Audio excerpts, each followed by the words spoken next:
Hindsight bias and risk, two very important principles where as a beginner, the sooner you understand how these things work, the sooner you're gonna expedite your learning process and learning how to trade properly. Because if you get these two things wrong, you're gonna send yourself down rabbit holes that you don't need to go down. It's gonna waste your time. It's gonna create headaches. So let's try to avoid that. So in order to illustrate this, I had a comment that I had, went back and forth on YouTube, and it really opens the door to, first off, hindsight bias. So this person says, you don't let your trade play kind of fast and exit, even though you nailed the short and the long entries. So I want to focus on that phrase, nailed the entries, right? They were pinpoint entries. They were really good entries. You nailed them.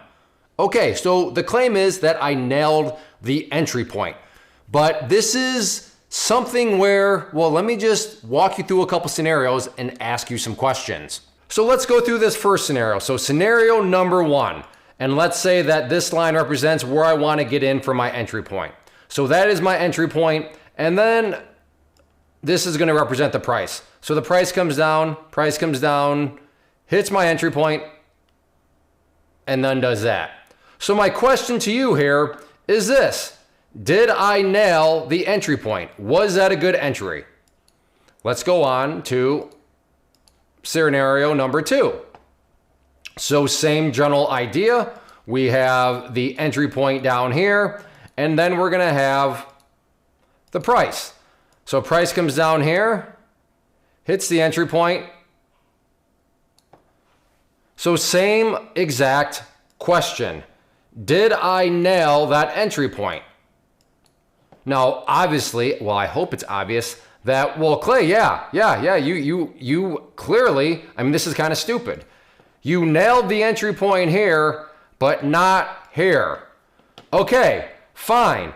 But my point here is this: what are you using to determine whether or not I nailed the entry point? You are using this part of the line here and this part of the line here to make that judgment. In other words, you are using hindsight.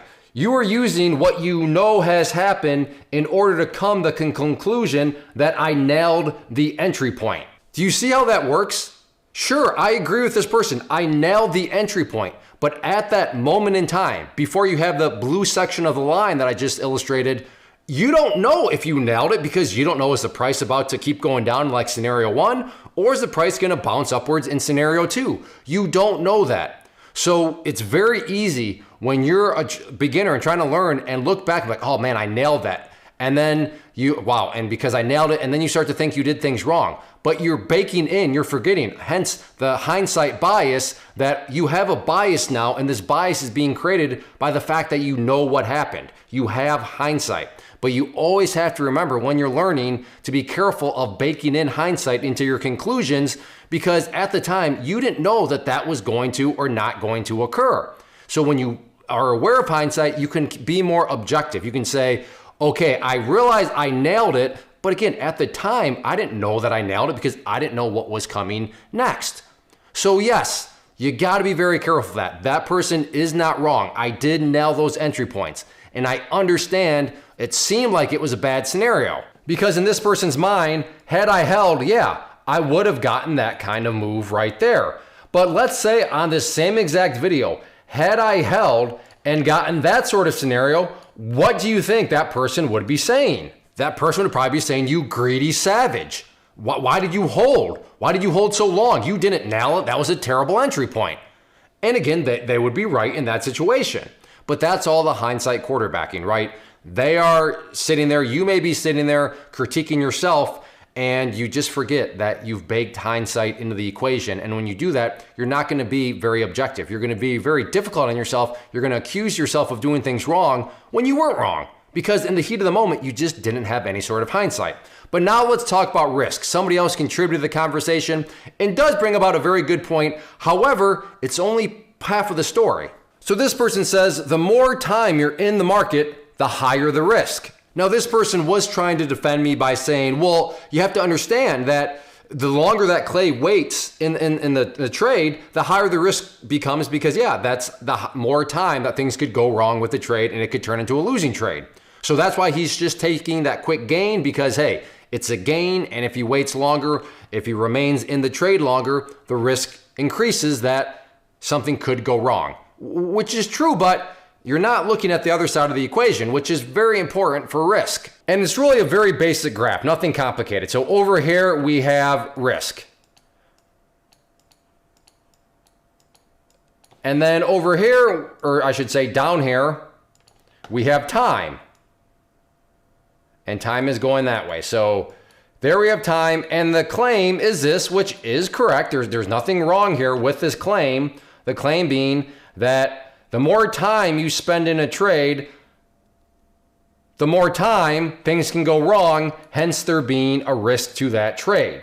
With all that being said, you also have to factor in this, that you have this relationship also, where you have over here reward. Meaning, yes, that is true. The more things that can go wrong.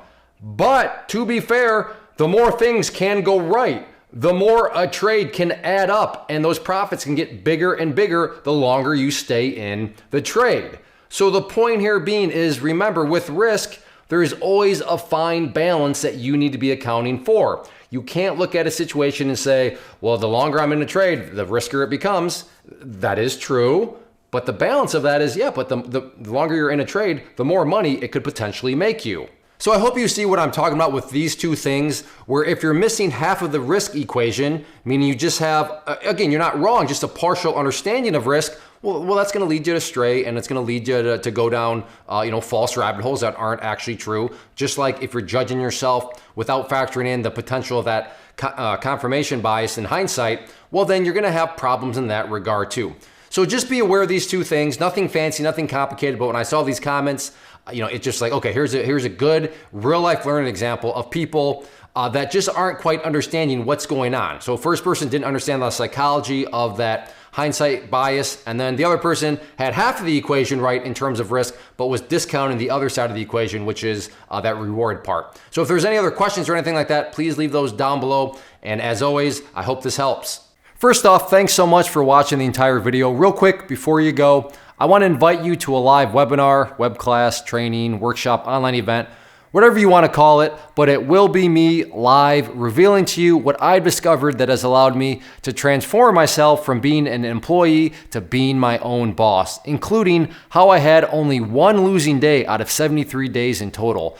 I'm going to cover 3 keys that have helped me unlock profitable consistency within the markets. The first key is super weird, but in a productive type of way. The second key is super awesome because it quite literally is wired into our DNA as humans, making it very easy to use. But in a cruel way, this becomes a pitfall for many traders. I'll explain it all though, including how to avoid the pitfall that it creates for some. And yeah, the third key, when you hear it, sounds way too good to be true, but it's not, and I'll show you how it all works. Then at the end, I open it up for a question and answer session that is, again, totally live. Even if you can't make the live session, please still sign up as it will be recorded, and you can go back and watch the replay that I will send you.